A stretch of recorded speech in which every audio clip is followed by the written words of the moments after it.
you so much, Susan, for such a mindful and welcoming welcome today. I have the great honor of introducing our fabulous speaker, Michelle Beauchamp, with CEO of the Champ Group. Michelle's passion is quite simply helping people grow. Her motto, Unleash Your Inner Champ, is evident in her client relationship rapport, her vast course curriculum, her design structure, and her delivery method. As a trainer, she constructs courses that provide a clear understanding of content with applicable activities that encourage practicing the lessons presented. When participants leave the classroom setting and return to the real world, they experience increased confidence and competence. Michelle is focused on providing not just understanding, her intention is to impact behavioral change. As a coach, Michelle establishes trust with her clients and supports them to explore the challenges in a non-threatening manner and resolve their limitations to achieve their high potential capability. Michelle has 25 years in corporate America as in sales and as a leader in telecommunications, combined with her 12 plus years as an entrepreneur, has all equipped her to help others explore their strengths, improve their areas of weakness, and through a journey of inner discovery, create and lead inclusive cultures that enrich relationships and increase productivity. She's also an advocate of breast cancer, and Michelle walked in the Avon 39 miles for breast cancer 5 times. The Susan G. Komen 60-mile walk 2 times, and the Susan G. Komen 20-mile walk twice. And through all those efforts, generated over $115,000 for research and development. She is preparing for her 10th walk in November this year. Oh, we're so excited about that, Michelle. Michelle is also on the University of California Riverside Design Thinking Advisory Board. She's also on the planning board of the Executive Next Practices. And in addition, she's a member of C-Suite Network and LeadHERship Global, where she is facilitating and today's speaker for the DEI Roundtable. Please welcome the amazing Michelle Beauchamp. All right. Wow. Thank you for that amazing introduction. Thank you so much. It's funny when I listen to that thing. Yeah, I've been around for a while. So thank you for that. I'm so excited that we have so many people here today. Want to thank everybody who's here for coming, because we know how busy everybody is. And thank you so much for coming. I have to share a little bit of background about what made me present on this subject. About a year ago, I facilitated a panel discussion for the American Bar Association in San Diego, and I was blown away with the genuine honesty that people shared. And I made a commitment at that time. I thought, you know what, I'm going to start talking about this more because it's so powerful. And so I really want to thank you for that. And there's what I want to tell you is that I'm going to present some information today. And then I'm going to ask you to really do a lot of participation, right? So this is going to be some presentation, but where it's going to be most valuable is by your participation. And I want to start with these quotes that I love from, like, how much can we learn from Mahatma Gandhi and Maya Angelou? Mahatma Gandhi said, our ability to reach unity in diversity will be the beauty and test of our civilization, right? So I love that. And I love what Maya Angelou said too. It's time for parents. So let's start young. It's time for parents to teach young people early on that in diversity, there is beauty and there is strength. And so I hope that you feel the same way. I just love those statements. And so the purpose of today is really pretty simple. It's to learn. So I do have some information I'm going to share, and you'll either learn it or you'll be reminded of it. And like I said, I really want to have some good sharing here today. And from that, we grow, right? When we collaborate, none of us knows everything. We can always learn. So what we also want to be able to do is grow. So that's our purpose. And you know, what I like about this slide is it's got some things on there, like you see the light bulb. So what I'm hoping is that the light bulb will come on for you, right? You'll like, you know what? Yeah, I thought about that, but now it has new meaning for me. You see the word design on there. What my intention always is to help us design our best life and participate in helping others design their best life. And then you see it says search. It either says search or research. Either way, what we're looking for is we're looking for some amazing opportunities so that we can help people feel as though they belong. So, and then you see that I up there, the wisdom. That's what we really want to do. We want to grow in wisdom so that we can treat people fairly. And so here's the thing. It starts with bias. Let's admit, and as I read so much and listen to people, sometimes people don't like the word bias.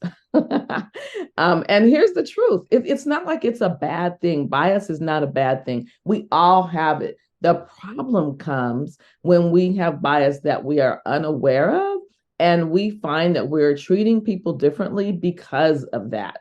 So the more that we can become aware of our bias and have the tenacity and the intention to behave differently because we're aware of our biases, then we can do better. Because when we know better, we do better. And, I have these masks because the truth of the matter is that I think it's really sad that people have masks that they wear because they're afraid that people might judge them because maybe they don't agree with their choices or some things that they grew up with or whatever. So we have judgments. And because of that, people are masking. And so it's about hidden diversity. What we want to do is help people feel freedom, right? To be who they are, to be authentic who they are, regardless of the dimensions. So what I'm going to do is I'm going to go through some of these dimensions here. And then I'm going to open it up for some conversation. And so, we have the iceberg, right? So there are some things that we can see. And by the way, we can't always see all these things either, but typically we can. And let's start with gender. We can usually tell the gender of someone, right? But maybe they identify different than we know of. So we have to be mindful about that. We can usually hear the accent, right? That's usually above the iceberg. We can hear the accent. We can see the physical traits. When I'm doing this presentation in person, I tell people you can look at me and see I'm kind of height challenged. So we can see the physical traits of people. And then there's the race. And you know what? We can usually see the race of people too. But I will tell you that there are some times when we cannot. For example, my husband is mixed. His mother's from Ireland. His dad was Black. And I'll say it used to happen more than it does now. So that tells me people are becoming more aware. But he has been in situations before where people didn't know he was Black. And they made detrimental statements about Black people to him. And so it's not always noticeable. It's not always above the iceberg. So at that point in time, that's when he would have to say, well, hold on, wait a minute. So now I want to talk about some of the traits that are below the iceberg. One is citizenship. People sometimes want to keep it hidden that they are not, let's say, a U.S. citizen because people might judge in that. Age is a big one too, isn't it? There's a lot of people who don't want to admit the age that they are. What did I tell you at the beginning? Wow, when I hear that bio, I know I've been around for a while, right? So there's judgments about people who are older. Don't give them the promotion. They're probably going to retire soon. And there's judgments about people who are younger. Don't give them a promotion because they're probably going to leave and get married, or she might go get pregnant, right? So there's so many things below the iceberg that people, because they don't want to be judged, don't feel safe to share. Neurodiversity. I'm so happy that this is becoming more popular. I just did an interview with somebody on this subject yesterday on a LinkedIn Live or on Tuesday. And, people don't want to acknowledge, don't want to share with people that maybe they have some neurodiversity going on because they might be afraid that they'll be judged differently, or they won't have an opportunity to even get the job, or they won't have an opportunity to get promoted, or maybe they don't want to say that they have some situations going on because their boss might think they're not qualified. So again, below the iceberg, disabilities, right? Disability is huge. I can share with you that my son, who's 31, we found out when he was 28 years old that he has glaucoma. That is very unusual.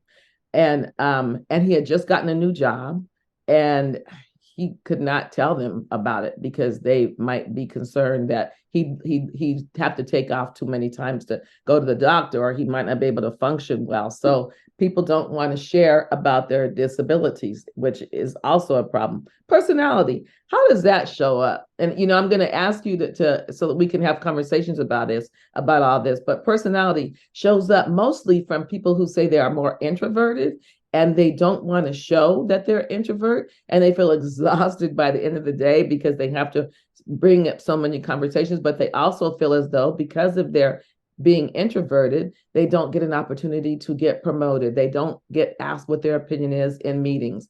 And so they don't want people to know that, what, I'm an introvert. Health. What if maybe someone just got a diagnosis and they need to be off work a lot, right? Or they come to work, but they just aren't feeling good, but they don't feel safe to share what's really going on with them, so they mask it. And then there's religion. That's a big one too. That's a big one. A lot of times I'll do like an identity assessment with people, and religion shows up a lot. People don't want to get judged with the religion that they belong in, that they believe in, so they just stay quiet. And then there's more. There's sexual orientation. That's a big one too. They want to keep it quiet what their sexual orientation is. And I mentioned that the event that I did last year, where it was so liberating because so many people came out and said, I don't always tell that I'm a Muslim, but I am. I don't always tell that I'm a lesbian, but I am. And so, it was like so liberating that people no longer had to mask. And I felt so awesome about that. And then there's socioeconomic status. There's a lot. And this probably doesn't even cover everything, but I'll give you an example of socioeconomic status. So perhaps you live in a neighborhood, which in some people's opinion is not the best neighborhood. So you don't want to tell where you live, right? Or you grew up in a certain neighborhood where it was not considered to be the best neighborhood, and people might make judgments about you because of bias that they have about those neighborhoods. So this is not a complete list, but this is a lot. And so what I want you to do now is I want you to digest this. And these are some things that I'm going to want you to talk about. And I'm going to ask you, it's not that big of a group, so you can unmute or you can chat in. But Colleen, I'm going to start with you. I would love, hopefully not put you on the spot, but, as we think about any of these traits, right? Any of these traits that are, let's say, under the iceberg, I'm wondering what might resonate with you. And I'll share one with too, so I'll get it started. And for me, when I think back, how later you kind of look back and say, that's what was going on. So for me, I think of socioeconomic status, right? My mom was a single mom. And I know now that there were judgments that people made because I didn't have a mom and a dad in the household, right? And so, and one income, many times she worked two jobs too. She bought us a house at age 31. So, that was awesome. She was doing a great job. But the point is, there were people that made judgments because I grew up in a single parent household. So the invisible trait that I was not always excited to talk about, and still don't sometimes, because of the judgments that might be made. So socioeconomic status was below the iceberg. So I'm wondering, Colleen, what might come up for you to get us started on this conversation? Yeah, absolutely. And thank you, Michelle. I love the fact that you're throwing me right on the spot, because I think it's important for people to talk about these issues. And I'll give a little background. I live in the state of Florida. So in the state of Florida, it's really interesting because, of course, politics is a big player probably in everybody's world right now. It's heavily a big player in the state of Florida right now. And quite honestly, our leadership is making some decisions that I don't align with. But in this area, it leans very heavy to one political side. So that's an area that I struggle with for sure. Mm-hmm. And to be honest, Michelle, I'm similar to you. Socioeconomic status is important for me. And it's not an area that, I don't have a huge house and a huge number of assets and all these amazing things. So I live in a neighborhood where, if you know the street I live on, it's not a great street, but the two streets over are amazing. Mm-hmm. So that's an exact example of something I struggle with, is trying to run a business out of a home, but awkwardly handling the conversation about, well, I'll come by and drop something off, or hey, can I meet you, in your home office, and then having to gingerly tiptoe around that. Yeah. See, and thank you. And see, political. I didn't even have politics up there, right? But that is definitely that's definitely another one that typically is we don't want to talk about because we're trying to be respectful of each other. But thank you for that honesty. See, that's what I love about this subject. And because it makes us check ourselves. I mean, it really does. It makes us check ourselves. And what I'm just thinking as a side note, when you tell people, okay, where you live, like, you know what? It's who you are, not where you live, that matters, right? And that's where we want people to go. And so thanks for participating with me. So what I want to do now is I want people to share, right? So now that we've discussed a variety of diversity types, some of the different dimensions, and there's 2 slides on here, and the first one is going to be at work, and then the second one's going to be in your community, right? So think about it. What are your hidden identities? And how have you brought awareness to them? And how did you become vulnerable to uncover them at work? I mean, you were bold, right? I mean, we have to be bold when we're professing, here's who I am. I'm taking my mask off. We know that we are being bold and brave, but we also know we're being true to ourselves and being authentic. So how did you become vulnerable? I'd love to hear from y'all on this. And then here's an interesting question. What was the response? And was it what you hoped for?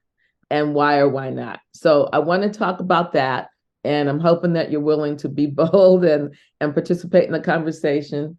And Susan, I see you have your hand up too. So good. And then I see Jennifer, you do too. So let's get started. Because like I said, the beauty of this conversation is really going to be the authenticity that we share and understand and growing. Remember, that was our goal, is to grow. So Susan, thank you. Want to get it started? Yeah, and I'll start with neurodiversity because it is something that as a slow reader, as a child, no one ever told me I was dyslexic. That didn't even occur in my vocabulary until adult life. And I was in my 40s before somebody says, gee, I didn't know you were dyslexic. And I turned to him and said, I didn't either. What do you mean? And she says, you've been writing these things down and I see you reverse numbers or you reverse letters. And I said, oh, I just always thought I was a slow reader and a bad speller. Never once did I look at it as a, title that made me wrong. And yet you've been hearing about others being described as challenged because of that. It was just another one of those things to live with and figure out how to maximize what you were going to do in life, taking advantage of the skills you had instead of the skills you didn't have. Wow. And I think that is at work one of those things where we tend to label somebody as inefficient because they maybe do not work as fast as somebody else. However, they might be slower at processing, but they might also be doing a deeper dive. So I think there's much that we can learn from understanding that we do not all process the same way and that it is important to recognize that somebody's different way of approaching it may be a powerful tool in us seeing an aspect we may otherwise miss. Yeah. And so let me comment in, and I'm asking a couple more questions. And I see we have some chats coming in, some hands raised, so I'm loving it. So Susan, one of the things in that conversation I had with her name is Khushbu Shabria the other day was the problem is we say things, we call them disorders. And right.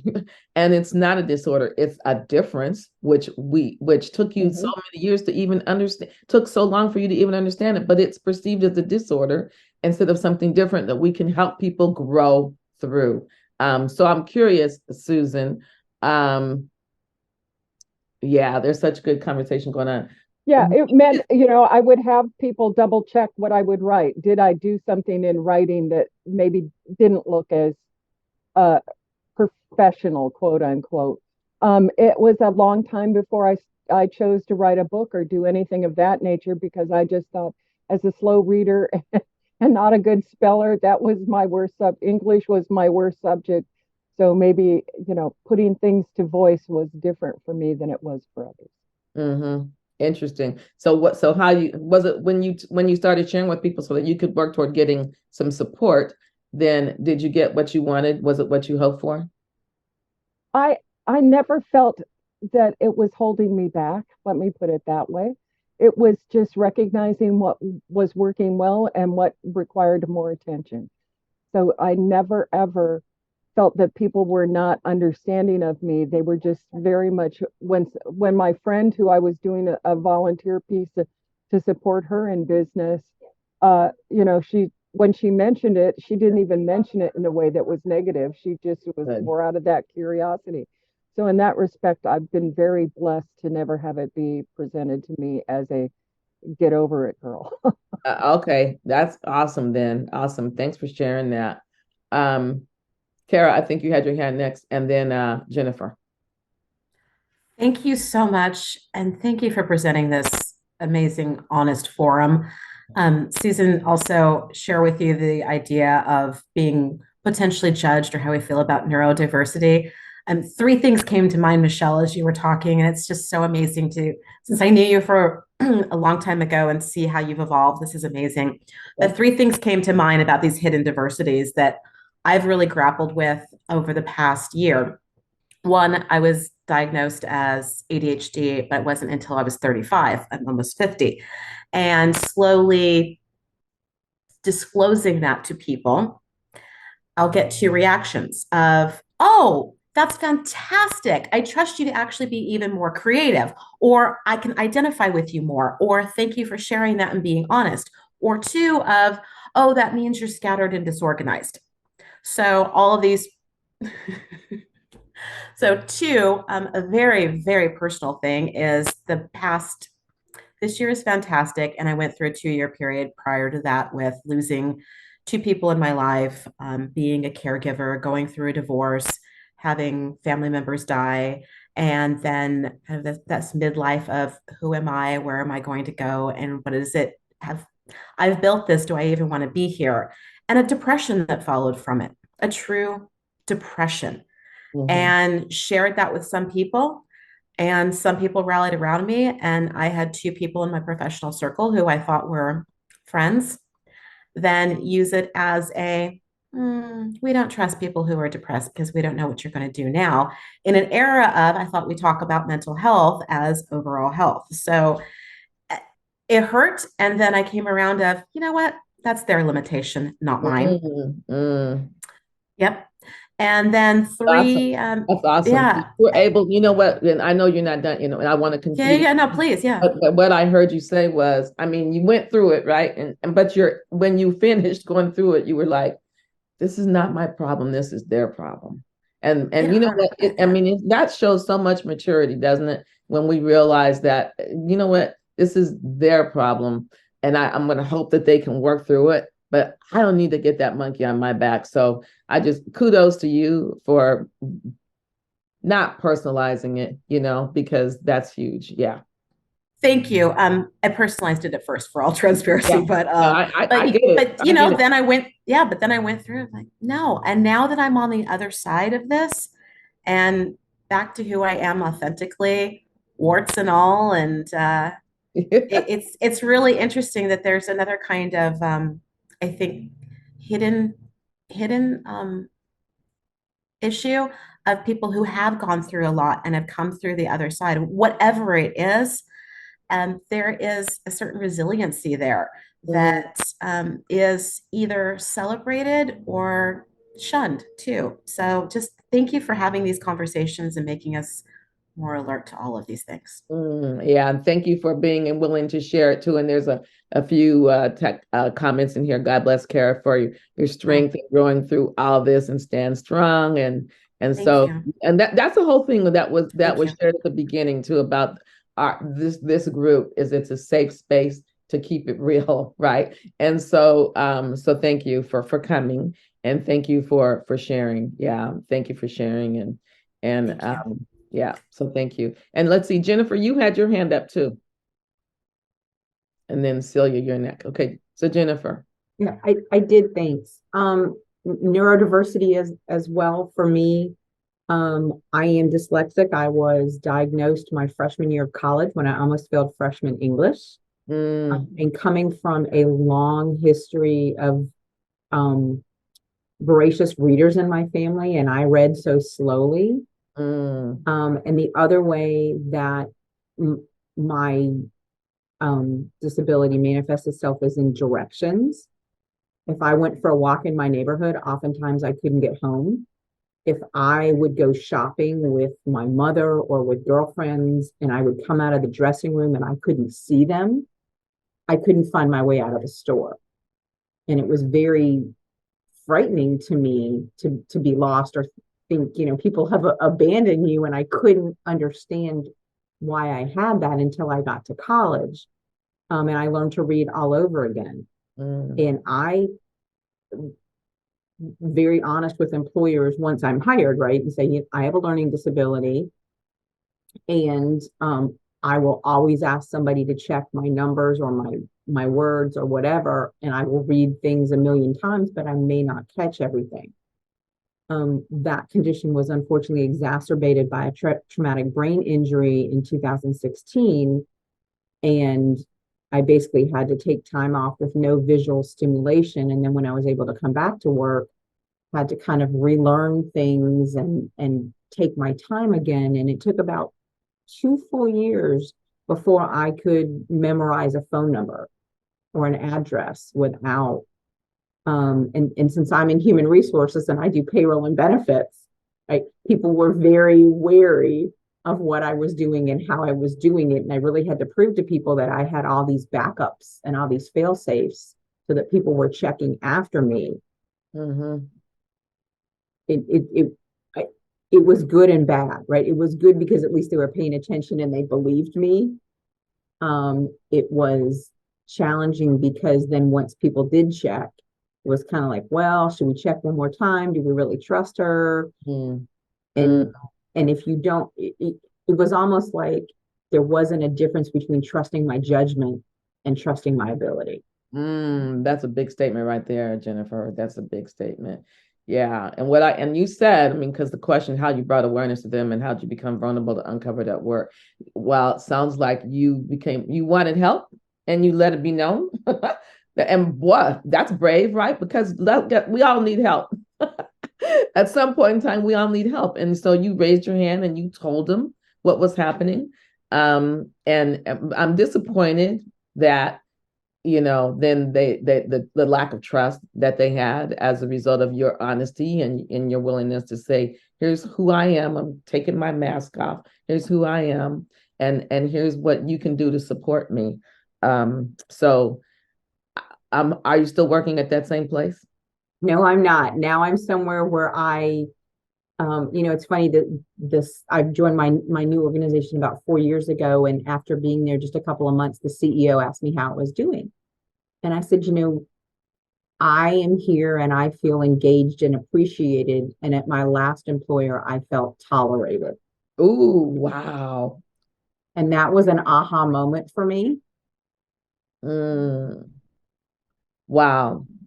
You know what? So because what we all want to be able to do, and we still have time for more because I know Celia and I want to read some more comments here, but help us understand what the people who at your present job do now to make you feel appreciated, because we all in this group, we want to make sure that that's what we're doing, is that we're helping people feel appreciated, not tolerated, and we're all a work in progress. I know I am.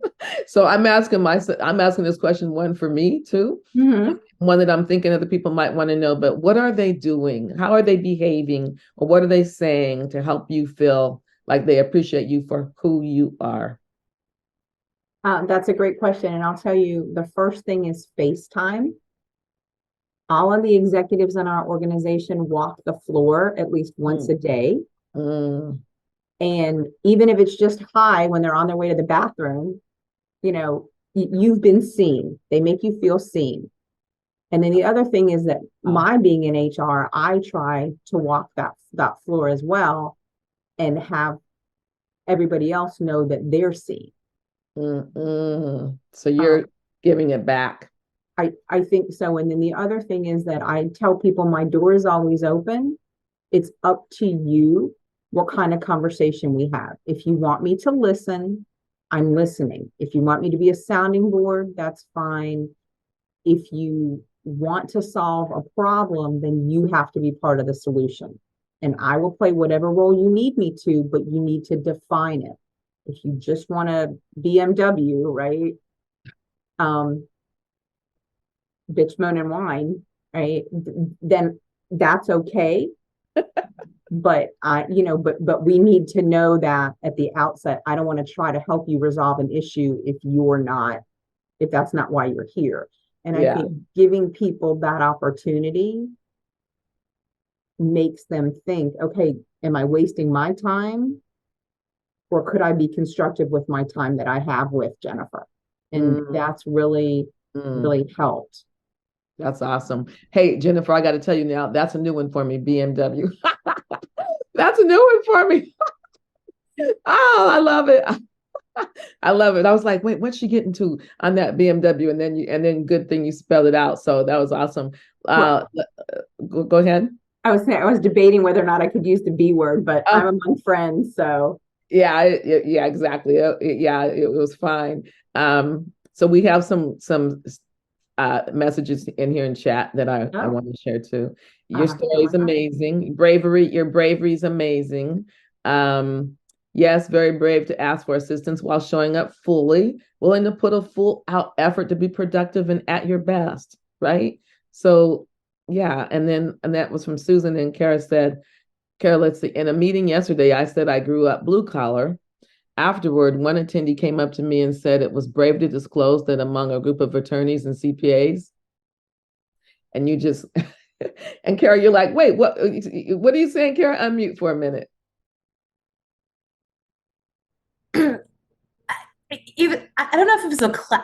I didn't really know how to take it. Like, was it a class bias of, oh, you were poor, which is just this idea of my. Actually, I grew up a caller of family members who taught me how to run a business and worked in trade and came home every night filthy and still provided, and all of these other things. But it was kind of this like, that was so brave of you to share that with attorneys and CPAs. Again. Yeah. Kind of funny. Oh, there you go. Bias. That was such bias, right? I mean, that bias from that person really came through, right? That there was a bias. Yeah. Somebody, thanks for sharing that, Kara. See, and that's the thing. Now, hopefully that person will realize, this is the thing, like that person's biased and they don't realize it. They made that statement. They were trying to be complimentary. Usually people right. People aren't usually trying to hurt us when they say those things, but hopefully what that person will be able to do is understand the impact that had, and that they can learn, right? So that's interesting. See, this is so much good information. And then Celia, let's see, you said, thank you for being you. It's critical to speak up and feel psychologically safe. Exactly. So Celia, I know your hand's raised, and so please share. Thank you, Michelle, for inviting me. I like the questions that you asked here. So I identify within those 4 check boxes that you have. The first one is gender marker. I don't identify as male, female. And it's not that I choose not to identify. I want to choose to identify, but companies don't give the option to include people like me. I identify as gender non-binary, trans femme. So one of the things that I found is it's not the hidden abilities. These are abilities. These are identities that I have. The society is not able to provide an opportunity to share my identity. That's another problem. It's not hidden. This is the way I was born since I was 4 years old. My mom knew I was different. I was going through traumas. I was abused as a child. I grew up with all the traumas in my life, and I came to a point where I feel like I want to come out, and I came out. And what happened is when I came out in 2017 in the corporate industry, after working for 25 years in the healthcare and life sciences space, I was the senior director for all these companies. I had a large team of around 800 people back in across the globe, and 1,100 people probably in Thousand Oaks, California. When I came out, one of the questions that was like, how was it when you came out? So when I came out, companies are open to trans folks. They talk about diversity. They talk about inclusion, but you don't feel a sense of belonging, like what Jennifer was sharing. I didn't feel the sense of belonging in the company because I was not included. It's like, hey, Celia, come to the party, but stand there. There is a bathroom downstairs. Use the bathroom. Oh, by the way, we don't know how to, I don't know what's your pronoun, and we don't know how to integrate you because the survey that we're having is more for male or female. We don't know how to include you in that. So a lot of times I felt like I wasn't included. I was discriminated in the workplace by people who look like me. And it was an interview, final interview, and it happened the second time, and it happened the third time. So coming out is not an easy thing, especially for trans folks and gender diverse folks. And I talk about diversity. To me, it's not that companies don't want to be diverse, but they don't know how to be diverse. They don't know how to integrate people like me in the framework of the company. And that's why I speak up. I know Michelle she knows a lot about me. We are part of the same forums. The most important thing that I talk about in the companies is I tell them that your diversity needs to be from the bathroom to the boardroom. Yeah. We need women in the boardroom. We need trans women in the boardroom. We need people like me. So when I check those boxes, the first box is gone. I can't check them. And the second one is I'm an Asian Indian. And the third one is I'm neurodiverse. So I have dyslexia. I went through ADHD. I carried traumas in my life that sometimes it bothers me, keeps me awake. And I have gender incongruence, which is it was previously known as gender dysphoria. The only thing that I don't check is the veterans. Of course, my dad was a veteran. So it's important for me to come out at work. And I came out and I said, you know what, this is me. You asked me to come out and I'm here. But what are you ready to accept me is the question. So what I say to these companies is, what is my response? Is first fix your policies, fix your procedures, fix your systems, fix your the medical benefits, fix all your infrastructure before hiring people who are diverse, people who don't feel psychologically safe. Once you fix them and then you hire people, that's for a long term, because most of the companies just have a band-aid approach. They are so reactive, they're not proactive. And change doesn't happen from the CEO. If the CEO just writes a note and says, we are inclusive, I care a couple of hoots for that. Because the change needs to come from the heart of the employees in the organization, not from the CEO. So that's what is important to me. And that's why I feel that it's important. So I have brought a lot more awareness by speaking up and telling that, this is how it should be done. And I started educating. I started my own organization, and I've gone back to the organizations that did not accept me, where I was discriminated, where I felt alienated, and I started talking about it. And that has made me so strong just to be authentic in my own skin and just talk about it. I think that's what I love, the questions that you have. And to me, yes, I identify with all the questions here. And I think it's important for us, all of us in the call, to keep speaking up for who we are, because every identity that we have is authentic. So yeah, and thank you so much, Celia. And I do love following you. And what you just said, and there's a comment here about it is too. You felt included, but so come to the party, but you stay against the wall. So you didn't, and that's, people ask me, what's the difference between belonging and inclusion? That's it. Like, I need to get on the dance floor. I need to have my voice heard, right? And what I'm really excited that you did, which I'm thinking now that took some courage, is that you went back to some of these organizations. And hey, you saw that they didn't know what to do. They didn't have the tools. And so it sounds like you made the decision that you were going to help them. How's that been? What's been their response to you going back and trying to provide some and help them change the policy? Like you said, what's been the response to that? I think it's important. Like in my last job, the client that I was talking to, they onboarded me. It's an interesting story. They onboarded me, and they had an interview. They wanted to bring me in to introduce self-identification, because they felt that the organization's self-identification was very low, especially with people with disabilities. And like we were sharing here, right? Not many of them want to talk about their disabilities because they are not given promotion. They are not put in those critical projects.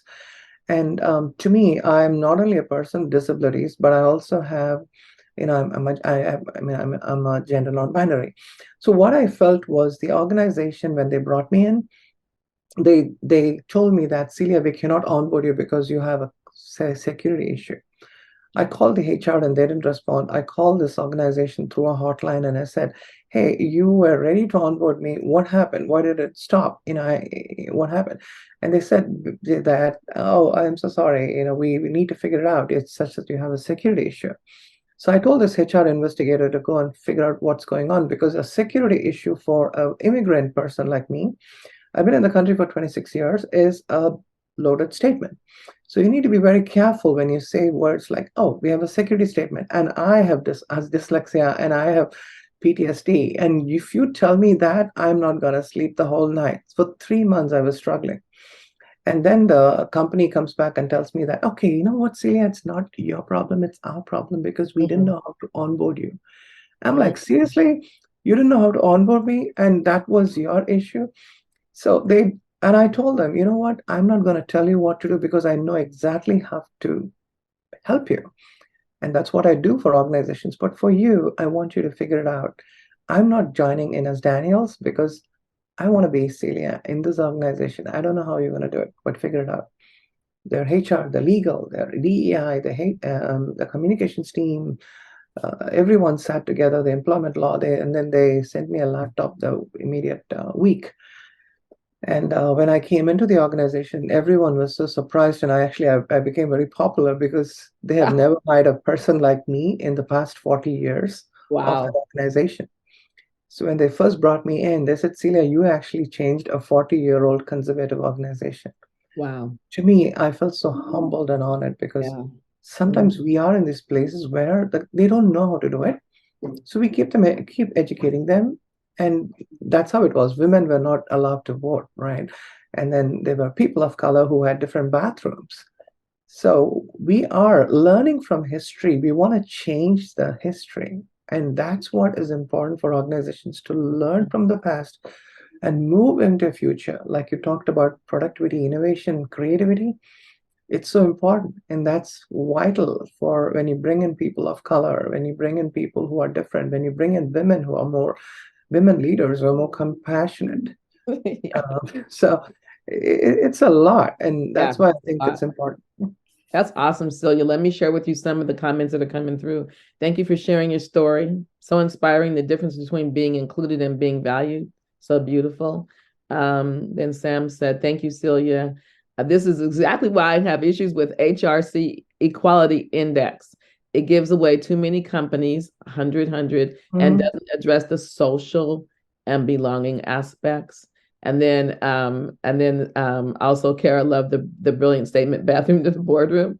Thank you for sharing and empowering others. I'd love to get to know you. See, and that's the other beauty about this group, is that this is the beginning, right? And appreciate you being open and sharing with all of us. You are a leader being yourself, right? Bravo, said Susan. So amazing comments. I see, I have to share with you that what we're doing is exactly what I hope for, because this is a safe space. This next share is kind of similar. And so what we talked about before was mostly at work. And what I'm curious about is with colleagues, and some of you kind of brought that up. I'm curious too, what about family members? Like any of the things that make us different, like, the diversity dimensions that we have. How's that been affected with other family members, with you sharing your truth, and community members? Like, maybe, I'm pretty sure that most people on this call are involved with different organizations. And again, was it the response you hoped for? Why or why not? So does anybody have anything else to share about that? And raise your hand. And if you have any, there's a hand. Okay, Susan, thank you. My background, having grown up in Iowa, not necessarily in a large community, meant that there wasn't a lot of exposure to different cultures. There was a few blacks, there were a few Hispanics. We had a little bit of differences, and I was lucky that my family was very accepting of many things. Mm-hmm. And yet when I was in college, one of my dear friends there, I was in architecture school. So as a female in a class, there were 5 women in a class of 95 people. And 2 of the guys and I were kind of like a trio who always got together. And the one guy finally came out to us that as much as he'd attempted to find somebody to date of the opposite sex, he was finally admitting that he was gay. And for him to find that we were going, we're just glad you found what works for you. It wasn't a matter of us assuming one thing or another in the way he had ever presented himself. He was just himself to us. And he is not someone who was effeminate in a way that would have made me ever question what his sexuality was. And yet, when he identified it, there was no reason for me to try and make him feel that he had made a statement that I would judge differently than saying, bravo, I'm glad you're finding what works for you. Mm-hmm. And as I moved on in life, I worked in retail. So many of the men that I worked with were gay men doing visual presentation. And, we would joke about the fact that although they were dressing mannequins, some of them would have preferred to wear the dress. And if we had a party at somebody's house, they might wear a dress and it would be acceptable for them to share. And this was in the early days before HIV was even a problem. And so as we lost some of those men at various times, it was really, for me, losing family and friends. And so I've been blessed to have a mixture of gay, lesbian, transgender people that I was associated with there, and also making friends with the Black community and things in business that I may not have grown up with, but it was never in they're different than me, therefore they're not like me. It was always about getting to know them as who they were and what brought them joy, what brought them fear, and how could we talk about it in different ways. And I feel truly blessed to be able to look at that with others and say, I know our experiences are not the same, but that does not mean we do not share values, that we can start the discussions of where do we want to be in commonality, sharing things, and where do we need someone to help us be identified as what we are in ourselves truly, with no judgment from someone else about what they think we should be. Absolutely, Susan. Thanks for sharing that. What I really love is that, aside from where you grew up, in your family and in your mind and in your heart, you understood that differences were a good thing, right? And that showed through from that group when the guy shared with you who he was. I mean, that, that's awesome. And so, what can we do, right? I mean, this is the thing that we want, and thank you for sharing that. But how can we make a difference? I mean, because I know it's about time to wrap it up. Well, I think we've heard so many. I got to thank you all so much for being honest here, because there's a lot to share. Each and every person has something going on that they're not always willing to say, raise my hand and publicize it, right? And so I really value this. But if we can just keep an open mind, and all these examples we've heard from Jennifer, where now at the company she works at now, she feels like she belongs, right? And is loved and not just tolerated. And that's a perfect example of the hearts here. So, really, when you think about it, really, if we can just show more love, but we can open our hearts. I think it's helpful if we evaluate our why. I mean, if we start to think, what's the reason why I think something negative about what this person told me or what their background is? Let's evaluate our why. And then really for us, let's evaluate our why and why we want to be honest and open with other people. It's because we are, each and every person is an amazing person. I believe that. And I want for people to understand that and accept that about themselves. And that's our why, because we need to be who we are. This is who God made us to be. And empathize. I mean, and Susan, that example you just gave, you didn't have the same experiences. What you decided and understood, though, is that you could appreciate where the other person has come from. And we don't have to agree with everything. We're never going to agree with everything, right? But if we just try and empathize and understand it. And here's something too, kind of to the point that Sam was saying earlier. We can modify work requirements. I mean, we can definitely take actions to help people function in the best way that they can function, right? We can do that. And I don't know if the other people have other ideas. Let's see, what time is it? Okay, we have a couple minutes. Does anybody else have any other ideas that we can do? Because when you think about it, it's up to us to initiate it. Any other ideas?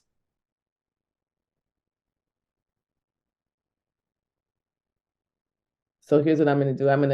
I love this poem by Amanda Gorman.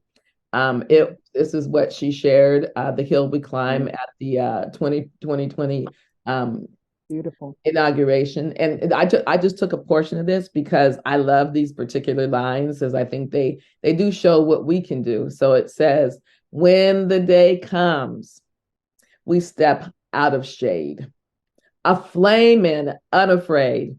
The new dawn blooms as we free it, for there is always light.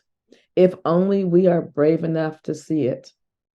If only we are brave enough to be it. And with that, I will close. And if we're not connected, I would love to connect with you. So please link in with me. My LinkedIn information is there. My website's there. But you know what? Let's help people be authentic. That's it. Let's help people be authentic. And I just want to thank everybody. Thank you so much for your honesty. Thank you for sharing. I've enjoyed hearing everybody's truth. And I hope when you leave here, you will know that you are valued and that you matter. So thank you.